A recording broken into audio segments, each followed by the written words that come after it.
दिवंगत ज्येष्ठ मराठी अभिनेते रवींद्र महाजनी यांच्या निधनाला आता काही महिने झाल्यानंतर त्यांची पत्नी माधवी यांनी त्यांचं चौथा अंक हे आत्मचरित्र पुस्तक प्रकाशित केलंय।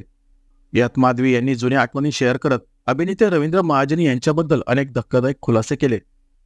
माधवी महाजनी यांनी त्यांच्या या पुस्तकात रवींद्र महाजनी यांना व्यसन आणि जुगाराचा नाद असल्याचं लिहिलंय।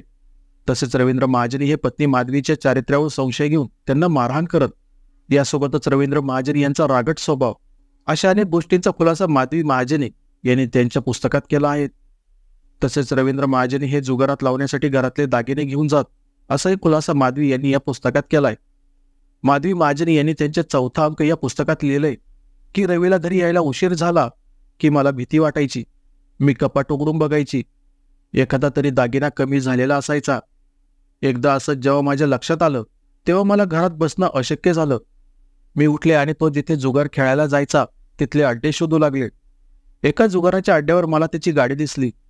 मी सरळ जिना चढून वर गेले। काचेतून मला तो दिसला। मला पाहताच तो बाहेर आला। हाताला धरून मी त्याला घरी घेऊन आले, पण हे नेहमीच कसं शक्य होणार? मी त्याला थांबवू शकत नव्हते। मला म्हणायचा, मी जेवढे दागिने जुगारात हरलो ते सगळे मी जुगारातच जिंकून आणेल, पण ते कधीच झालं नाही। रवीला जे काही पैसे मिळत ते तो माझ्याकडे द्यायचा। त्याला हवे असले की मागून घ्यायचा। त्याचा हेतू वाईट नव्हता, पण पुन्हा पुन्हा तो त्याच चुकीच्या मार्गाने पैसे मिळवायला जायचा। अशा प्रकारचा खुलासा माधवी यांनी या पुस्तकात केलाय। तसेच अभिनेते रवींद्र महाजनी हे पत्नी माधवीच्या चारित्र्यावर संशय घ्यायचे, यामागचे कारण काय त्याबद्दलची माहिती आपण अगोदरच्या व्हिडिओमध्ये बघितली। पण याबद्दल अजून माधवी यांनी या पुस्तकात लिहिलंय की पुण्यात आल्यावर वानखेडे स्टेडियमच्या अनुभवावर तेव्हा मला मोठ्या हॉटेलमध्ये चांगली नोकरी मिळू शकत होती, पण रवीचा स्वभाव संशय असल्याने मी रात्रीच्या वेळात ड्युटी करण्याचे टाळले।